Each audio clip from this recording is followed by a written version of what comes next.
Se você não dá sentido à sua existência, você começa a se perder do que é ser um ser humano. Porque assim, nós nascemos humanos, mas se tornar ser humano requer você dar sentido à sua vida. E quando você pega esse sentido da sua vida que você está dando com o seu talento e compartilha com os outros, aí você fez o propósito da vida, entendeu? Aí é a glória, aí é a felicidade.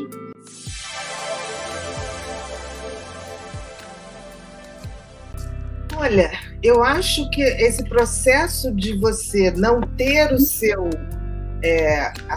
a sua vivência e não saber para onde você está indo, eu acho que isso que você está falando resume a coisa de dar sentido à vida. Por exemplo, nós somos seres humanos, né? Se você for ver, tudo tem uma função. Qual é a função, por exemplo, do Sol? O Sol tem a função de fornecer calor para a produção de vida, né? Qual é a função de uma árvore?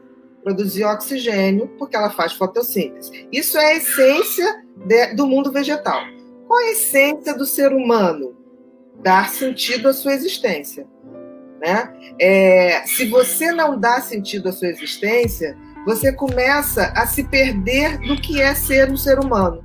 Porque assim, nós nascemos humanos, mas se tornar ser humano requer você dar sentido à sua vida. E eu sinto que as pessoas até hoje não entendem que dar sentido à vida é partir daquela coisa que lhe foi dada. Eu gosto muito dessa coisa do gift, que para o americano é o talento, né? Todo mundo tem um talento, uns mais, outros menos, e quando você pega esse sentido, quando você pega esse talento e começa a dar sentido à sua vida, você de fato começa a ser alguém. E quando você pega esse sentido da sua vida que você está dando com o seu talento e compartilha com os outros, aí você fez o propósito da vida, entendeu? Aí é a glória, aí é a felicidade. E eu sinto que a maioria das pessoas hoje não tem noção do que é ser um ser humano e fazer esse tipo de coisa, dar sentido à vida. Eu vejo as pessoas com vidas totalmente sem sentido. Aí você sai buscando essas questões, tipo assim, o que é ser um bom médico? O que é ser um bom engenheiro? O que é ser um bom profissional de marketing? Mas ninguém ensina o que é ser, antes de tudo, um bom ser humano. Aí fica um padrão que está tudo errado, porque assim, eu sou uma boa médica, mas eu tenho que ser antes um bom ser humano. Senão nada disso vai valer a pena, entendeu? Não vai valer mesmo.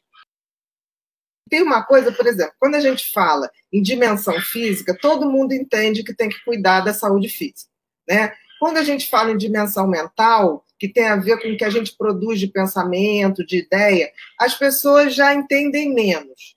Quando você fala de dimensão espiritual, as pessoas acham que você está levando para uma coisa mística, e não tem nada a ver. Porque, assim, se você pensar bem, quando você vai lá na era axial, que são 800 a.C. a 200 a.C., você tem ali os grandes filósofos realmente que marcaram a Idade Antiga. Todos eles falavam de razão, que a gente precisava ter muito conhecimento, e falava de uma espiritualidade no sentido de algo acima de nós, né? E que acreditava que a vida não era um acaso, não era um caos, era um todo organizado, mesmo que a gente não entendesse as regras desse funcionamento. O que acontece? Quando acaba a Idade Antiga, ali no auge dos filósofos, começa a Idade Média, né? E que a Igreja Católica começa a exercer um poder descomunal e começa, tipo assim, a botar de lado os filósofos antigos e acaba com essa questão de espiritualidade, porque a espiritualidade passou a ser ditada pelo que eles achavam que era. E não é à toa que, na Idade Média, grandes pensadores e o início ali dos cientistas foram para a fogueira, né? Copérnico foi posto na fogueira por dizer que a Terra girava em torno do Sol e não o contrário. Então, o que acontece? A ciência nasce dissociada da espiritualidade, porque a espiritualidade na Idade Média era a Igreja Católica, não tinha outra opção, né? E a Igreja Católica fez as cruzadas, perseguiu todo mundo que não pensava como ela. Então, foi muito ruim, porque essa dissociação, por exemplo, Newton teve que falar muito pouco para não ser morto, né? Galileu só não foi morto porque ele estava com 72 anos, e aí botaram ele para morrer em isolamento.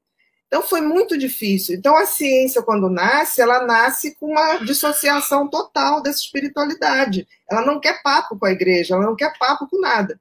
E isso trouxe uma repercussão até os nossos dias muito ruim, Duda, porque hoje as pessoas não entendem que a dimensão espiritual também precisa ser tratada. A gente não é um troço no universo solto, né? Uhum.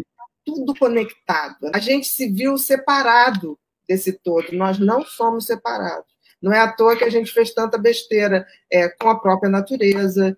Então, assim, existiam essas coisas que foram deixando pelo meio do caminho e dissociou a gente de uma dimensão espiritual, que aí sim, essa conexão que a gente tem com algo acima de nós, algo muito, muito mais poderoso, da qual a gente faz parte, né?